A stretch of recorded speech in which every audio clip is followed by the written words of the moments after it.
Est-ce qu'il vous est déjà arrivé, en rentrant dans un sanctuaire, dans Zelda Breath of the Wild, d'y découvrir une épreuve de force? Et bien sûr, cette épreuve de force, vous n'aviez ou pas les armes nécessaires, ou alors la flemme de passer toutes vos armes pour buter un gardien. Et bien si c'est le cas, vous êtes au bon endroit. Dans ce tutoriel, je vais vous apprendre à totalement skip une épreuve de force, sans pour autant louper le coffre, ni l'emblème du triomphe. C'est-à-dire que vous pourrez terminer le sanctuaire normalement, juste que vous n'aurez pas besoin de battre le nano gardien. Donc à savoir que pour ce tutoriel, il va quand même falloir maîtriser deux glitches, le wind bomb et le shield clip. On va devoir se servir de ces deux glitches, et dans ce tutoriel, je vais considérer que vous les maîtrisez déjà correctement. Si ce n'est pas le cas, je vous redirige vers ces vidéos de F qu'il a fait pour expliquer ces deux glitches. Bon, à savoir que dans ce genre de sanctuaire, il y a une zone dans laquelle, si Link rentre dedans, eh bien, il y a un gardien qui va spawn. C'est pour cela que le wind bomb va nous servir à esquiver cette zone, étant donné qu'elle n'est présente qu'au sol. Donc, étant donné qu'il y a une grille devant nous, on ne peut pas faire de wind bomb en partant d'ici. On a donc dû trouver un setup pour partir d'après cette grille, et aujourd'hui je vais vous montrer.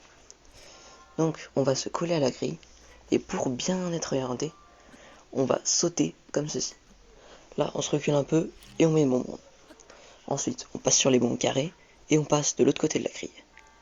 Là, même action que tout à l'heure, pour prendre encore une fois l'orientation de la grille. On vient se mettre bien en face de notre bombe ronde, puis on va sauter lorsqu'on est en l'air, activer notre mode ralenti, mais contrairement aux autres wind bombs, maintenir le bouton ZR pour que Link se retourne à 180 degrés. Là, on va appuyer un coup sur B pour qu'il arrête la visée. On va poser notre bombe carrée, puis pour pas se taper violemment sur le toit, pas assez loin, on va faire un turn wind bomb. Donc, encore une fois, on active la visée pour viser un petit peu sur le côté. Et normalement, si tout s'est bien passé, vous pouvez faire péter la ronde et vous allez arriver assez loin. Bon, c'est assez technique, il y a pas mal de choses à faire, c'est un timing à prendre en main. Normalement, vous devriez y arriver sans trop de problèmes au bout de quelques essais.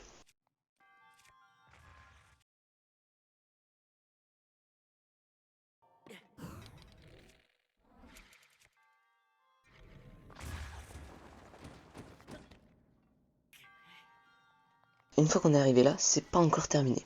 Parce que là, la grille ici ne s'ouvre que quand on a battu le gardien en temps normal. Mais nous, c'est pas grave, on sait faire un shield clip. Donc, on va faire ça.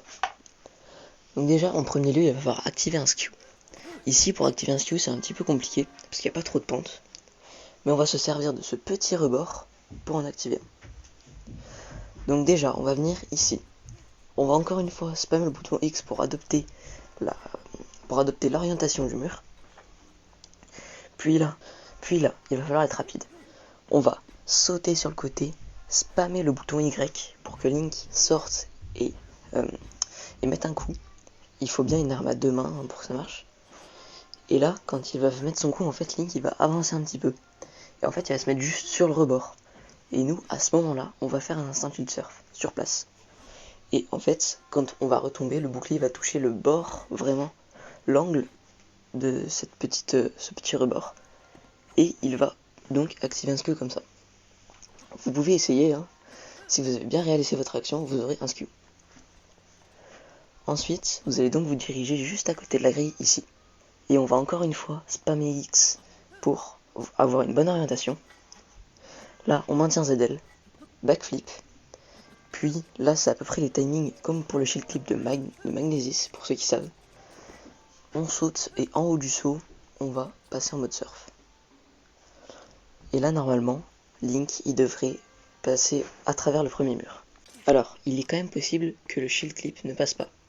Si c'est le cas, faut simplement se repositionner, attendre 4 secondes, puis retenter. Bref, quand on a réussi notre shield clip, on va se retrouver ici. Sauf que c'est un peu un poteau.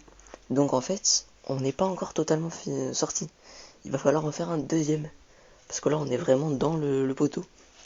Donc il est très simple, hein, c'est juste, on avance, on fait un shield surf, et Link il va passer automatiquement dehors.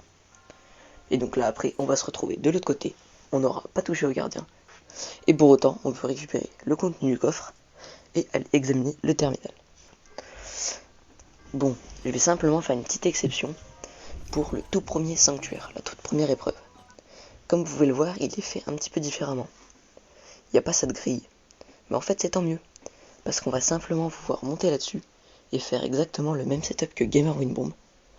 À savoir, on saute, bombe ronde plus tard que prévu, mode ralenti encore plus tard, bombe carré, on vise et on fait péter à un tiers d'endurance. Et après pour Shield Clip, c'est exactement pareil. Bon, du coup, on va quand même voir aussi une dernière exception, qui est si vous rentrez dans un sanctuaire et qu'il y a de l'eau au sol. Dans ces cas-là, vous pouvez simplement mettre un bloc de cryonis au sol, comme ceci, et faire un turn and bomb pour pas se taper trop tôt la tête sur le sol et retomber trop près du gardien. Et vous allez pouvoir ensuite continuer avec votre shield clip normalement. Voilà, j'espère que cette vidéo vous aura aidé à skipper ce genre d'épreuves bien chiantes des fois. C'était tout pour cette vidéo et puis moi je vous dis à bientôt dans un autre tutoriel.